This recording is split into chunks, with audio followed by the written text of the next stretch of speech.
It's day 3 of the PUBG Europe Contenders final stage here for Phase 3, and myself, James Banks, joined by the lovely Cormac, are going to be bringing you all the action throughout, as every day we love to deliver you it, because it is starting to heat up. And also, it has also become one of those things where we see teams now that look so good at the beginning, maybe didn't look so good in the group stages, also turning things around and looking better when they come into these stages, proving that hard work is paying off, then maybe putting that extra time in there. But there are a few worrisome ones as well. And when those standings come up, you guys will see some teams that we said, oh yeah, they'll definitely be doing fine, still not quite finding their feet. It's a new lobby. There's a lot to learn. We keep talking about it. But eventually you will run out of that chance because this goes so quick. It does. Like we started the week, it was like 40 games, yeah, no problem. Now we're down to 40, and I know it's just kind of like step by step, day by day, we're just going to whittle it down, and it's going to make it harder for these teams that are lower down, that are failing to kind of pick up the pieces. It's just kind of running out of time. Like Tornado Energy, as you look at the standings, like they're lying in 13th, 27 points.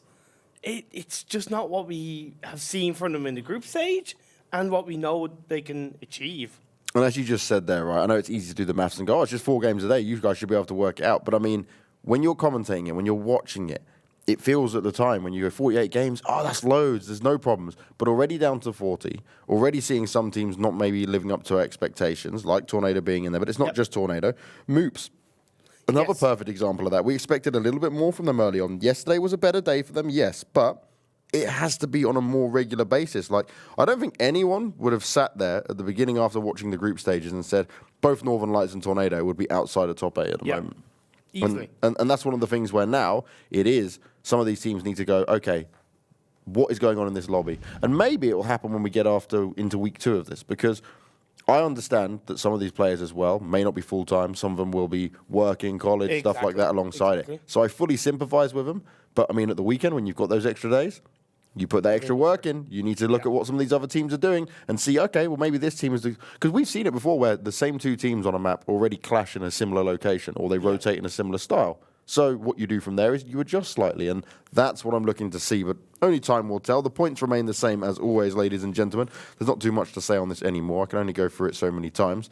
And 1 kill, 1 point, though, is the thing that actually sees a lot of teams at the moment having a bit more success, because we're seeing teams lose out in 13th place, but then get 8 kills. PGA team being the prime example of that yesterday. Oh, yeah.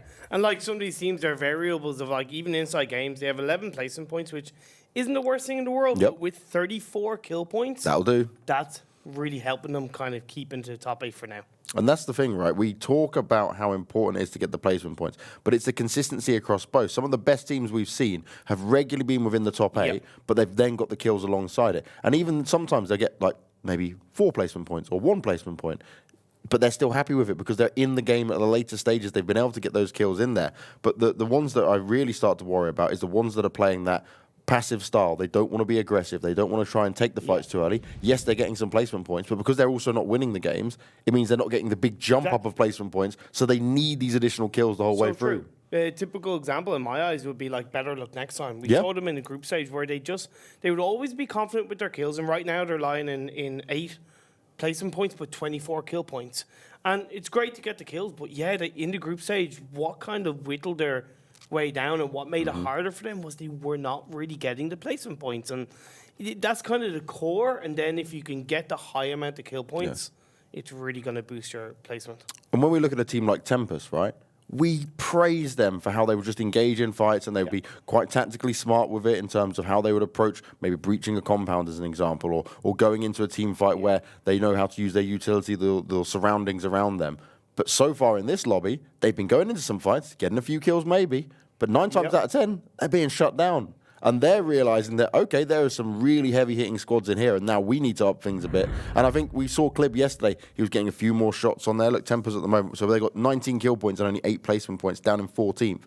Clib, he pulled off some of his crazy headshots again yesterday, this time with the Mini 14, not the Bolt. He was looking better individually. But I need that team aspect of Tempest that we saw on the end of Group B to come back alive now if they want to try and make this happen. Then we look at a team like Unity. We spoke about this before. Unity, they change a player, and ultimately, that's their choice, right? It's what you want to do. I'm never a fan of making team changes in any game, especially when you're in the middle of a tournament. Yes. But this is what they chose to do. They're now down in last place, but I mean, they're still they're 9 points behind Jokers. Already there's a gap there, but just between them. It is. Where everyone else, at least you can see, like, there's a regular climb up. There's still opportunity there. Where for Unity, I'm sat thinking, my God, what do you do from here? Because something's not working. Something has changed. They bring Anuctive in, and I praised that at the time because Anuctive and Snoopy, previous ex-Avangard, playing on the same team together, maybe that helps with it all. Maybe that can prove synergy or something like that.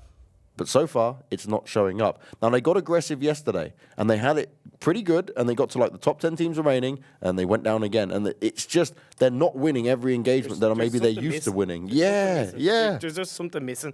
But let's look at the positives, though. I want to look at the positives.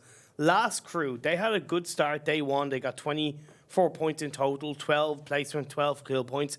They went into yesterday's games, and they got a bunch of points for themselves. And yesterday they got 32 points in total. They got a chicken dinner, and they quickly find themselves jumping up from 8th place after day one to 4th place in day two. Now, I know it's kind of early enough, but it's just that jump up, it's that consistency, along with the likes of Milky Way, 3D Max, and PG18. Yeah. Definitely a standout team for me. And I think for me, 3D Max made the biggest strides forward yesterday. True. We started to really see them come into what we'd seen previously. PG18, they have just been the most consistent still. We spoke about it yesterday. Up until that 16th place they had, they were on an 8-point game average going into these games. Last crew, they really, because in the first opening 2 days, they managed to sit around like the top 8 placements and doing pretty well. But look at them, 26 placement points, 30 kills. They're on like the perfect balance here. This is exactly what you want to see. And that's why they're currently sat in 4th place. ELGIGANTEN, obviously yesterday, they certainly came back into it. And we said, like, it wasn't like they were playing bad or anything, but we saw the ELGIG we've known and loved yesterday, that's for sure. Definitely, and they are the only team that have gotten 2 chicken dinners. So that does speak for itself. Of course, they've both been on Sandhawk.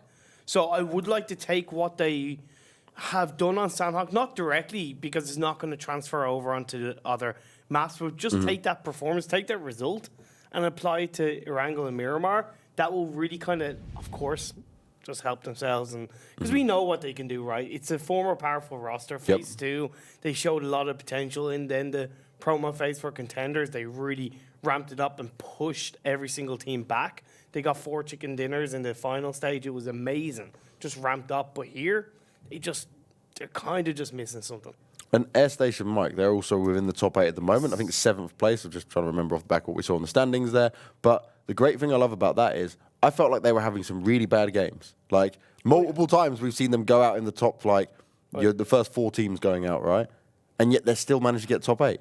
It baffles me because, like, they haven't had a win yet, have they? Yep. They've not had a win yet. No, they've had 1 win. 1 win, okay. So they got 1 win so far. Oh, that was it, because they only got 2 kills along the win, didn't they? So it wasn't even like a big kill game. Nope. And yet they're still just progressively, every now and again, we're still here, we're still doing damage. And they've had a 0-point game each day as well, kind of thing. And that's rare for them. It was very, very rare in the group stage. So, yeah, it's amazing how they just managed to find we're still creeping in. But like there's so many, it's still so close. The way I've kind of grouped it is kind of, there's 10 points dividing 1st place and 3rd place. Yep. Then you have 20 points dividing 4th place and 11th place. Okay. And then there's 16 points dividing 12th place and 16th place. And that's a brilliant way to group it, because it helps us actually understand the direct differences between getting into your first top 8, then sitting within that top 12, and then the bottom end where they're still playing a massive amount of catch-up. Exactly. But, of course, with plenty of games to go, like coming into today's games, we're going to have 2 Erangel, 1 Miramar, 1 Sandhawk. So, in some way, it's kind of back to normal. There's no double Sandhawk, there's no double Miramar. But with 2 Erangel games, it's a map that all these teams really know everything about. They know the rotations. They're probably most confident, other than general personal preference.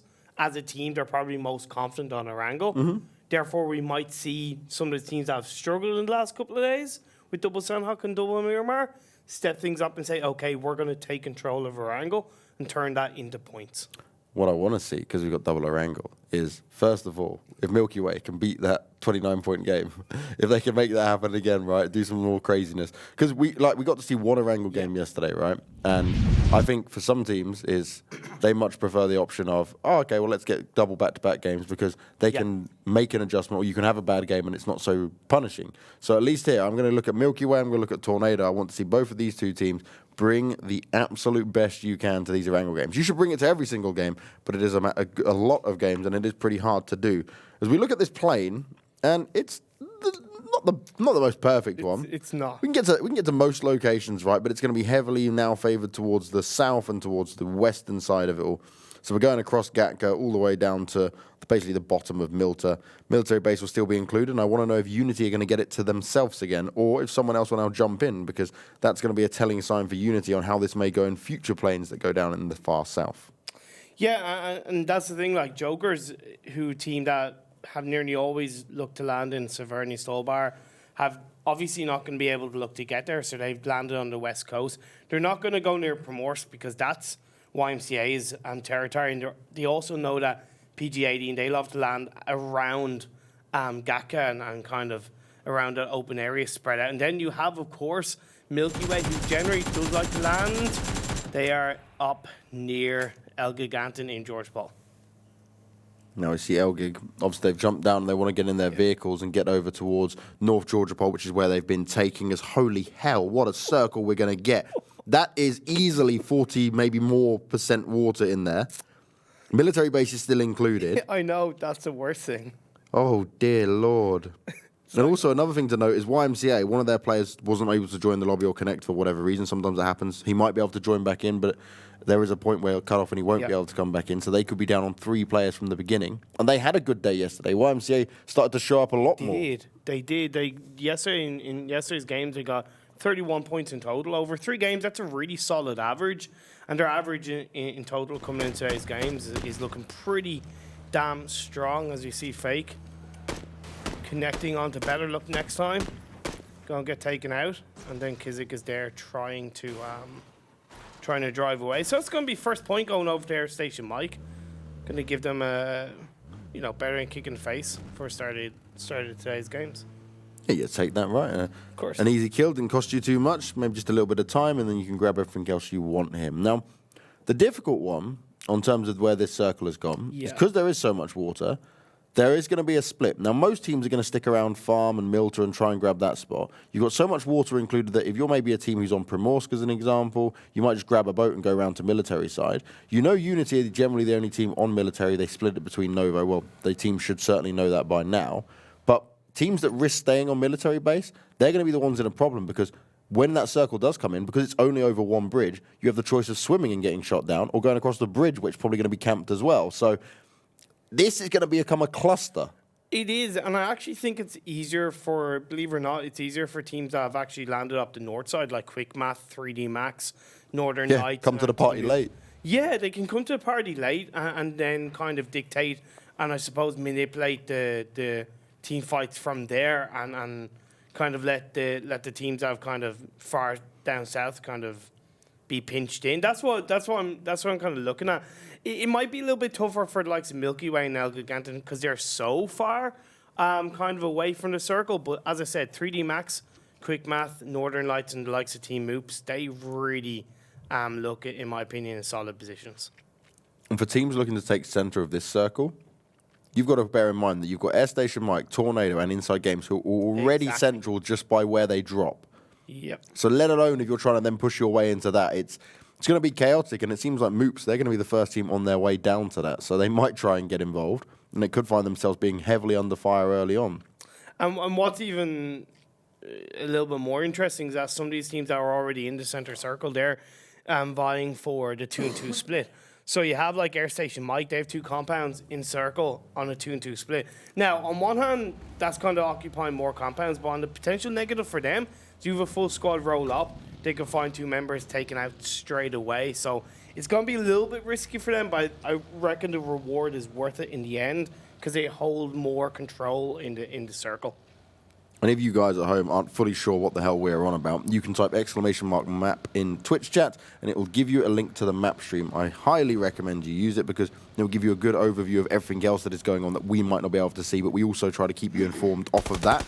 And who also seems to have all the information he needs right now is Hugstar. He's just watched Moops roll on up close range to them. We said this is a potential for this to happen. Yep. The problem here for Airstation Mike is Hugstar was in this part of the compound on his own. ToWzEra's on the other side. You already mentioned it, Cormac. They're playing a 2-2 split right now. This is a full squad of Moops, and there we go. Jazza and fEJK already getting the call in to say, guys, come on, we cannot handle this, we cannot risk this. This is so smart. Give up on your 2-2 split and play together as a team. And also, Hugstar, so he took the shots at double. Double's a little bit lower on health, but he's got the information on the other players rolling up. He can continue to provide this. He just needs to be able to know when to back away if the fight does continue. And he kind of is doing that now. He cannot get knocked. There's no way he will survive if he gets knocked.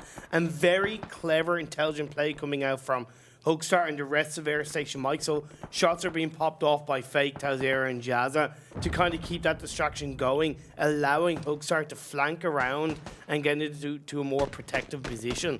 I would like to see either Jazza, fEJK or ToWzErA join up with Hugstar just to create that 2-2 split, because I'm personally a solid fan of it. But I also know that Hugstar can handle himself in a lot of these engagements on his own. I did have a bit of a clenched bumhole moment there, though, because as I was watching Hugstar run around, I could just see maybe some of the Tornado players trying to shoot him. He did have to make the move. It was the right decision. Yep. He has grouped up. But are they going to continue to fight the MOOPHEUS? As we're going to see Milky Way going up against the Jokers. The Boom, he's taking a bit of damage. Moon's getting up close, and this is such a deadly player on an individual basis. He scuffs a few of those first shots. Will have to prone himself down, but he's got to be so careful of the nades coming out towards him.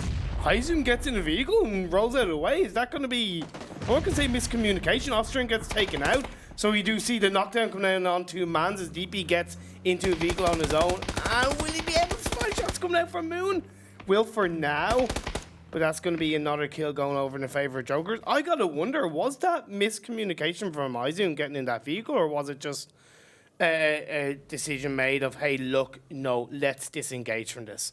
Well, remember, they started disengaging before even Knock came in. So I'm assuming that they thought that all of Jokers were there and they didn't want to fight it. Little did they know that there was only 2 actually taking them on at the moment. Milky Way seemed to be playing for the long game, but now you've only got 2 players alive. You've given up a lot. You're rotating in the blue. Yes, it's only phase 1. It doesn't really matter. But this rotation now means that you realistically aren't going to get out and challenge any fights. And for them, I'd probably say go military-based, because go for the way you assume most teams are not going to be there. That is a pretty good call in my eyes. And yeah, go for military place, because it's kind of like if it goes your way, it's really making the best of that 2-man team. And if it doesn't, you were still going to feel pinched or feel kind of under pressure as it was inside those circles. But we do see all the teams are vying and deciding to kind of stay in. Actually, YMCA, they actually did go into Military Island. They're on the coast as 3D Max. They are rotating down. They are just up north from Tempest, looking for the high ground. Going to occupy prison. Now, we were talking about 2-2 splits. Now, I'm not going to talk PEL teams because I'm going to keep it contenders focused, but my favourite team I've ever seen play 2v2 is basically Avangard, because they would even lose 2 players, and I've watched them win a game with 2 players alive based on pure communication and just solid teamwork. Yeah. These guys were on another level. Now, that current Avangard lineup is very different to what they look like, right? It's not the same teams now. Snoopy and Anuctive are here right now playing under Unity. But at the time, it was so impressive that they were able to always keep themselves, even getting the placement points without the kill points when they'd lose players early on. And the reason they struggle with this so often is they got aggressive at the beginning of the game every single time. Then what we learned as they went to the final stages, and again, I'll look to Toby for the direct correction on this, but I believe it was that Avangard then started doing the rotations throughout the blue and played a lot longer games. They played for the later games the whole way through. And what they wanted to do there was say, okay, we were aggressive, we've done a lot of kills, but it kept getting us into just like 1 or 2 players left alive late, and they'd have to play the prone snake game. So I really respect that kind of play, but it has to be so perfect. So iZoom and DP, I'm going to look to see what they can do and what they can actually deliver now in a very awkward situation with still 60 players alive. And we did see the phase 2 shift. It did go away from the guts of Military Island. There's still a tiny, tiny tip of the North Island inside the circle, but mainly it's all mainland on this phase 2. Teams are down the south, what would be Central Circle, but down the south of the mainland, covering between Milta Farm and just getting into those compounds. You see Recruit for PG80 trying to connect onto the last crew, but Muck returns fire and knocks down Recurrent. Recurrent did damage to 2 different players there. Couldn't find himself any knocks coming in. Nades getting close, but not going to finish him off. In the meantime, Deez and the Wanderer, they've both been taken out. PG18, they're fighting in multiple different locations here. They've tried to come in from the western side, and they've just been hit by all of these teams that were here much further in advance than them. Yeah, we saw Airstation might get one knockdown onto Wanderer, but the kill was actually stolen away from, I believe, Team Moops. So it shows how close these teams are in those compounds around each other. You have Last Crew, you have Airstation Mike, you have Team Moops. And of course, there's still D's and Ubica from PG18 around there. And then there's even the likes of YMCA down the coastline, BetterLuckNxTime, also a little bit to the west as Ensalonzo connects on the Cleve. I reckon YMCA love a bit of sailing and beach life, man. Every time we get to them, when they want to avoid fights, what do? Stick on the coastline. They did it on Miramar. They're doing it here again. And I respect it because you were down a player with no fault of your own. The disconnection came in. You had 3 alive. You want to play the long game. You want to get those extra placement points in there. YMCA are quite happy to back away from this. And a team that doesn't back away very often is 3D Max, who you just saw on your screens there. They're just outside of Shelter, so they're more towards the west of it. But they are in a position where they're getting shot at by Quick Math, Northern Lights at the moment. And I believe that's Tempers also taking shots at them. Everybody is just popping shots in everybody's direction. We've talked about it in the past. It's not just to try and get the knockdown to potentially get the kill. It's also kind of to push the teams away from them and say, okay, create that gap, create that level of space that they can then look to dictate when the circle does shift for the next couple of phases. And what's interesting for 3D Max is they were in prison and they went far more west than I kind of thought they would, looking to kind of get into a safe position, but they're managing to survive, especially taking shots from teams like Quick Math and Tempest and Northern Lights. Just to point out as well, this next circle is not guaranteed that it is going to go in exclude water. Yeah, I know. So we're not out the woods just yet. We've got to wait till we get to phase 4 for that. My God. It's crazy. Just to touch on YMCA a bit more, they are a team that are very kind of rotation heavy. They look to play the late game. They look to rotate quite safely early on. And they're the kind of team that, I wouldn't say they rely on placement points, but they are more of a placement finish focused team rather than an aggressive kill-based team. And it's paid off for them. In the group stage, Shall we have it? Oh, no. Oh, my Lord. You hate to see it. This is where Milky Way are thinking, do we just go back through the blue and come all the way around? Because why the hell not? Now, the thing is, they know where it's going to shift towards where the most land is. Yep. So it will still go back up north. But you think of what's going to be excluded on this next circle. Look at all these teams running in. If you're really smart right now in your Unity, you bunker in, you get all 4 players together, and you just wait for everyone to come across you. And teams have to go into Milta, right? They don't want to. They didn't want to. They were avoiding being in Milta, but this is exactly what is going on. As Melman finds Odstrelovac from InsideGames with the rotation. Now YMCA also trying to connect onto BetterLuckNxTime. Shoot, Turbo, shoot! He looked at so many different cars, wasn't sure where to shoot. I think even he was confused at the acrobatics that were going on. Kissick low on health, but Sampula in the same building. He spotted him. Sampula's got to go for it. He can finish him off. He tries to spray it through. They're playing with the door, shooting him down non-stop. Will get the knock in, and that's definitely going to be the finish off. YMCA trying to handle BetterLuckNxTime. Kajito, though, he is down on the floor. Turbo's trying to give him some extra cover fire. Artix and Faultlessly, they've got to play this to perfection. And now opens the door to try and bait. And now Faultlessly is going to rotate in. The bathroom's going to come under fire. What? Sampula did take down Faultlessly? Oh my God! The timing! That was perfectly played. Turbo in the right place at the right time, saving Sampula, who was incredibly low. But 3D Max are now gate crashing this party as well. Put us back there. Be able to survive. As 3D Max will look to go in there. It's a full 3D Max team. They go in 2-man, 3-man strong. Noki's going to go in the back of the building. Turbo Manani has exited away from that main building, and YMCA look to disperse, heal up, and then reset themselves. And this is what I love about these hard shifts, where, as I said, teams are kind of forced to compound breach and go into cities like Milta. 3D Max, though, they just turned up and said, all right, we heard all this go down. We'll join the party now. Yeah. And look at how they just approached the one building they took, right? Ever so slowly, like a SWAT unit working their way around the house. Realized it's clear, and now they can go on the hunt for the rest of the YMCA players, who certainly don't want to be moving or making any noise anytime soon. But on 3D Max's side, like, all it would take is a couple of grenades or a bunch of grenades from YMCA. If they do have them, if all the 3D Max are in that one building, so I would kind of take that into account. Maybe split up and go 2 in one building, 2 in another, and then look to flank around from there. But this is the fight between Tornado Energy and Quick Math. You also have Team Moops in the eastern side of that north circle, as well as Airstation Mike. So it's two squad fights going on in 2 separate situations, and Jazza finds double. And Hugstar still in that one building on his own. Yep. Still able to be the thorn on the side and provide information from a different location from where the rest of his team are, which is very vital in how they want to try and handle this. But neither of these 2 teams directly have to move just yet. Now, on the next circle, most likely will have to, but we'll have to wait and see exactly how it goes down. But this one now is a very small circle. There is still a bit of water included. Milta's now been cut out of it, and we're going to be fighting in a lot of open-fielded areas. If there's a game to have the map stream open, I would say it's this game. As KnorkiS and ghostar go down to the play zone because they were trying to make the choice to go into the West Bridge and go into Military Island. Absolutely crazy decisions coming out as a Nukta finds a member of Northern Lights. Now, Marcelek's continuing his drive forward, so he's going to get himself out of the blue. The damage when it gets to... Oh, no, what? How? Okay, either they don't have meds or like they're really bad at timing this, because these boys should certainly know. They should. But in fairness, this is phase 4. Like, that blue damage is quite heavy. When you're trying to make a run into the circle and you have to stop and heal up, and it is definitely difficult to time because you want to make sure you get it right. See, I'm Mr. Patient, right? I would rather waste more time fighting the blue. True.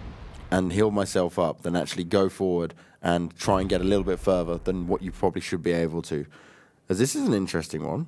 Milky Way have now joined this third-party attempt from 3D Max, who have left the YMCA players alone now. ELGIGANTEN were out being 15th. They didn't survive. They didn't get through the blue. They took a risk, and it didn't pay off. But the risk here for Milky Way is huge because you don't know what you're walking into. You think there's maybe just one team, but it's certainly not. And you got to give credit to YMCA, right? Like, they've survived 1 compound breach. You're now potentially going up against 2 compound breaches, and they're only down to 2 players. But they're actually getting help from 3D Max because iZoom is now prone down, so he's not really being any huge risk to YMCA at this moment in time. And for YMCA, they'll welcome the support, that's for sure. They're 2 players picked away, and every other team or member that dies from this point onward is a notch that they want to see added to their belt, because YMCA, like we said yesterday, was looking good for them. Not the ideal start from here on Erangel, but they're still up and running. There's still opportunity to be had here. And I guess they just agreed that 3D Max, you can take those 2 buildings. We just don't kill us just yet. Let us keep going. And I think other than kind of the rotations that a couple of these players are making late into phase 4 of the blue zone closing in, generally people have kind of found their spot and they're just kind of staying where they are and hoping that they're in phase 5 circle, hoping that the compound that they've held onto is in this next phase. And that's what it's all about. Where will the next circle shift? Where will all these teams have to scatter to? Now, with some of the players being taken down and 2 teams being eliminated already, we've got slightly more space, but this is not what a lot of teams would have wanted at 18 minutes into the game. Tornado, still with 4 alive, which is a good sign for them. But Compa has to be careful. He just took a bit of damage. Like, and I gotta say, considering such a huge... The shifts that we've had. Oh my God. Let's just include all the water. Why not? Let's just keep it going. Just to quickly finish my point, considering the shifts that we've had, I am actually surprised that there's still 47 players alive. I was expecting 4 players to have gone down, so credit to these teams. Now, you just saw then quickly, all of Airstation Mike except Hugstar just went straight south. They're sending for it. They're taking shots from multiple teams to see if they can survive it. But think of this. You just saw where that circle went. If Elgig had made it, they'd be in such a prime position. No one would be checking that bridge right now. Makes you think that's what Milky Way should have done. Hugstar's even knocking Hawkeye on their rotation. They never expected. That was such a bait.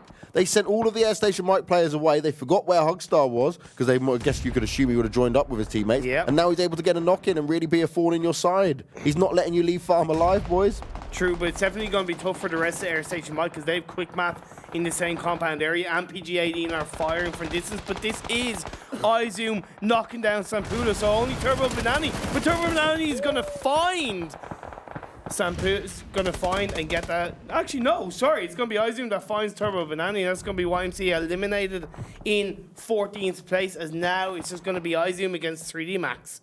iZoom in a little 2v1. Full respect for that. Wow. Able to take down both the YMCA remaining players. And as a solo player for his team, he just wants 3D Max to vacate this area, and he'll try and slowly creep in behind him, hopefully without being spotted. Actually, he's going to knock Furax. Where is this all going on, iZoom? What? He's activated God mode, boys. He's ready. He's going to try and get this finish off, but he can't spot out Furax just yet. He's trying to crawl away. What will the rest of the 3D Max players try to do? Some shots come out towards him. He's got to be so careful. Does get tagged up by Solar. More of him running round. He hears it. But that's not going to work out. Phantom too fast.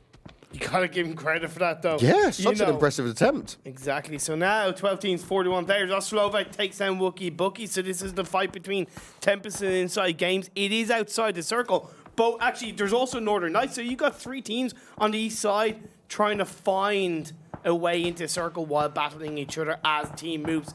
And Airstation Mike still going at each other. Diggory taking some long-range shots there. Managed to get the knock onto Set, but he's not done yet. He's finishing off these Jokers players if he can. Moon trying to escape on the bike. More shots coming out towards him. He'll try and grab the reload him, but look at Diggory. He is not finishing off yet. He doesn't want those kills stolen away from him. He'll finish off Set, and now he's looking for the boom. Tapping away. The job is done, and in the meantime, someone else takes down the other member of Jokers, and that will see them out in 12th. So that's Jokers going at this. Is so tough as Muck gets knocked out. Tempest get eliminated in 11th place. That's down to the play zone. As I talk about, there's that battle. Okay, Bro get eliminated to the play zone as Odstrelovac goes out. That's 2 squads wiped out of 3 that were fighting against each other in the blue zone. That's ridiculous. This is team saying, screw this circle. Screw our luck. We don't want to do this anymore. We're just going to give up. Yep. You should never give up, though, most importantly. Let me add that. You do want to deny kill points to other teams, certainly. But even with the roughest circles, you never know. You might just be that lucky one that finds a spot that can work out for you. Now as last crew trying to find the entrance where PG-18 is in that compound to get it done, as Ubika's there, Deez is there. The PG-18, they lost 2 members early on. Finds Rip and takes him out to get that point secured, and of course leave Jappy on his own. And PGA team were down on 2 players since near the beginning of this game. I think when it was still 16 teams up, actually. Now Jappy on his own here, and now he's got to deal with both the PGA team players. As Northern Lights, this time around, they won't make it into placements. They're going out in 9th, sorry. Tornado Energy, they hold the kind of the northeast coastline by the water. It's really good as Fake gets taken out by Team Moots, and Quick Math also joining in to get a kill onto Airstation Mike. Hawkey may have stolen away one of those kills, but he's not going to do much else. That's him going down. Moops out in 8th place. Jazza realizes what's going on, but he is also now alone. Yeah, but it's still going to give Jazza a tiny bit more freedom to get it, because he doesn't have to worry about Team Moops, right? That's a good thing. Now he's going to throw out the smokes to create that wall. Well, where is he going to go?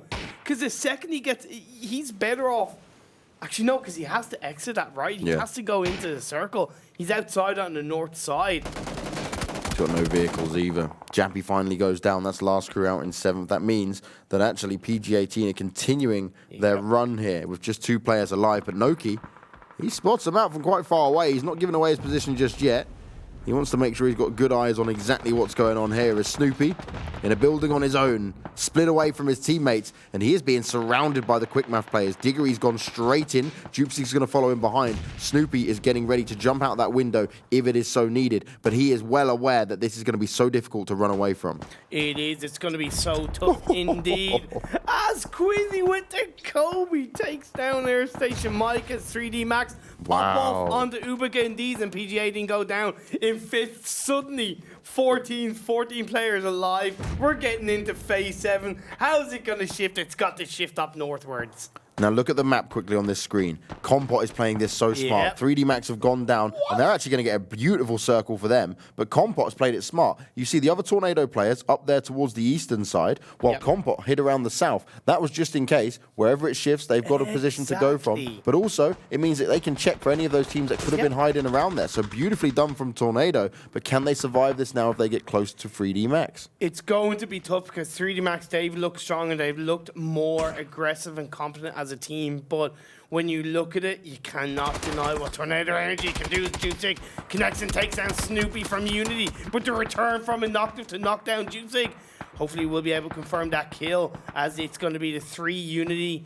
players in that compound. It is outside circle. Quick Math are also outside circle. And when they rotate down south, it's right in the field. So it's really tough for those 2 teams up north. Yeah, you're fighting in such open areas once you leave these compounds as well. 3D Max, they've taken full circle control. They've got the southern side, Noki in the center, and Solar up towards the northwest. It means no matter where you go, one of these 3D Max players will be looking at you. True, but when you look at from a man perspective, they got 3 players trying to go up against 10 other players, even though they're different teams. So even though they have control of the circle, it's still going to be tough because they're spreading themselves quite thin. But they're allowing to take each other out as Orange connects onto Melman. And this is the beauty of what 3D Max is trying to do, right? They can allow these fights to continue. They don't care too much about picking up all the kills here. They're playing for the placement points. They've already done a lot of damage kill-wise. And now Solar's going to join up with the rest of them as more shots are being hit, more shots are being connected. Can they get some more damage done on the board? Combot's going to go down, and Thranum, he steals it away. Quizzy, he's like, yep, that's mine. Oh, no, not for too long. And this is the beauty of 3D Max. We spoke about how smart they are with the third partying. This is how they will try and win games. Man, and so far it's working as Solar just connect onto Belty of Quick Math. So it's still 3 members of Quick Math that have actually gotten into the circle. That's one thing to note. As Quizzy gets knocked down by Example. Will the kill be taken away by 3D Max again? As Example is just down to very low health. Gets eliminated by Orange, and Tornado Energy are out in 4th place. We're down to 3 teams. 3D Max, Unity, and Quick Math. And the beautiful thing here for Unity is they can bring up Quizzy. They've got enough smoke coverage. Quick Math are going to run quite close to them. And 3D Max is just taking shots at everyone. Orange finds himself getting knocked down, instantly confirmed. Phantom is not holding back. He's landing the headshots. He's doing all the damage they need. And they're playing so smart. Look at the ridge that 3D Max have. They poke up when they want. No one else can challenge them. This is the control I'm talking about. So smart, but can they hold on to it? Inactive, brilliant spray down, finds himself the first, but he won't be able to get the confirm in yet. No, not yet indeed. And I reckon 3D Max hold such control that unless Quick Math are as aggressive as Unity have looked, as Juicing is trying to flank around from the side, that revive could come through for 3D Max. Yeah, they might just have enough time with it. You can see how careful Quick Math are being. They don't want to go too far over this hill because they know that 3D Max are down there ready and waiting. Unity, in the meantime, though, have got the only house that's still within this circle. Fair. And at least they've been able to take that with 2 players alive. Quick Math are well aware of it, but 3D Max, they're just sitting. They're waiting. Because if these 2 teams fight, that's when 3D Max will strike. Exactly. And Phantom, who we've seen him pop off in this game, is currently top of the damage and knock leaderboard with 3,000 damage and 18 knocks. And he's shown it now in this first game of Erangel that he's not afraid to make a show in when it counts, essentially, to knock down the likes of Unity and Tornado Energy. Hey, I'm all about watching a 3D Max show if it delivers kills and highlights just like we've seen already so far.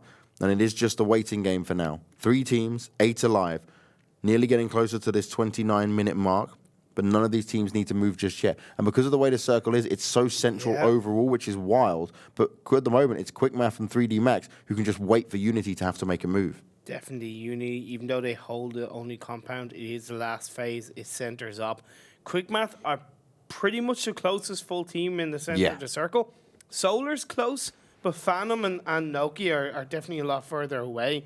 The zone's being restricted. It's going to push Noki closer to Solar and Phantom closer to Solar, and also it's going to push Unity closer to Quick Math. And look at Quick Math here. They're just waiting, knowing that Unity's going to have to push out. Nade pinned and ready on Jupsig, already putting it forward, knowing they're going to have to move soon. Bit of a wasted nade for now because he didn't have any information. Quizzy's just proning his way forward. Inactive only just about to make his way out the building, but they are edging ever so close, and they need to be so careful because they cannot afford to take any damage from the blue.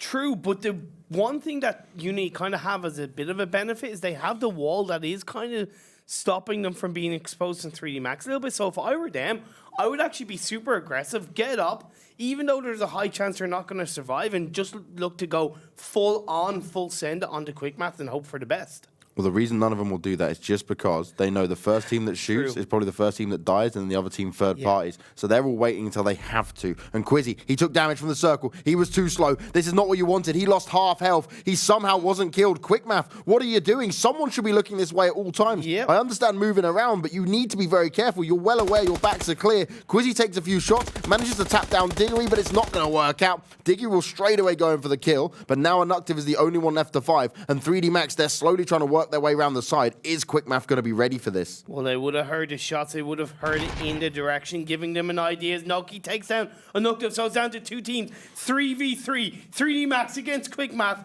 3D Max have looked strong so far in the final stage. Can they follow up with a chicken dinner today?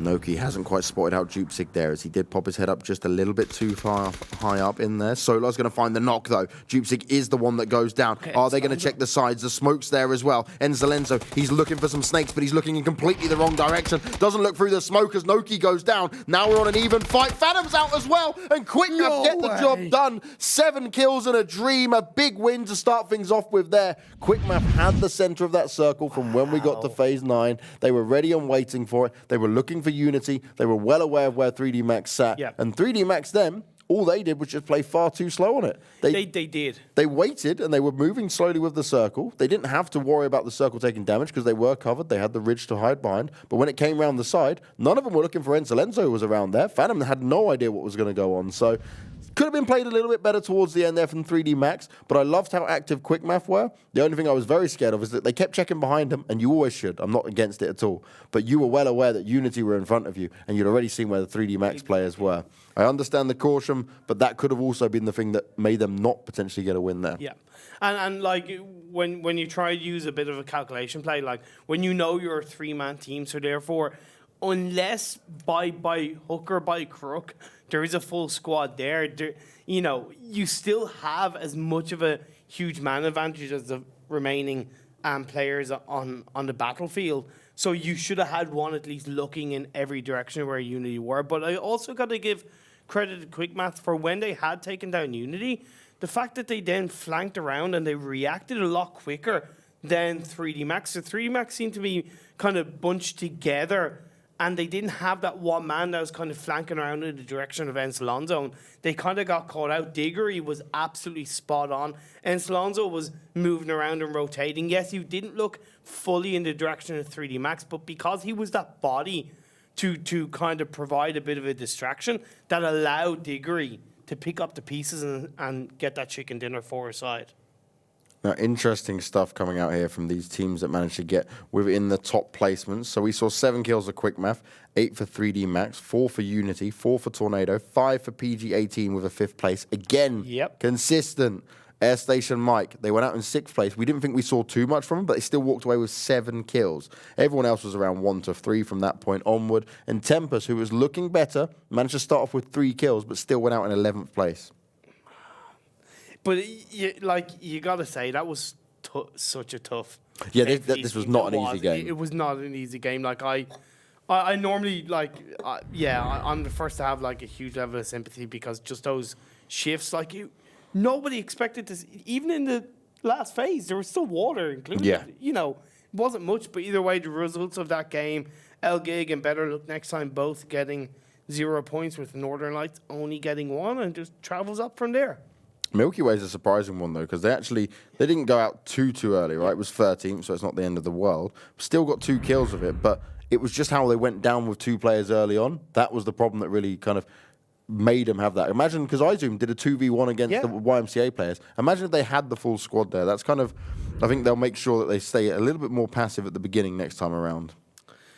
As you do look up in the damage board, Nukta from Unity with 739, but Diggory from Quick Math in 700. So it's kind of very even between these teams. Like, you have nobody, like no one team completely standing out. Like the top 4 are all from different teams from a damage point of view. Then Quizzy in 5th place from Unity getting 559 damage. And what's weird is nobody from 3D Max is there. Not saying that they weren't doing anything. Like Phantom was there with 4 kills, but they were kind of maybe a bit more calculated because of their rotations.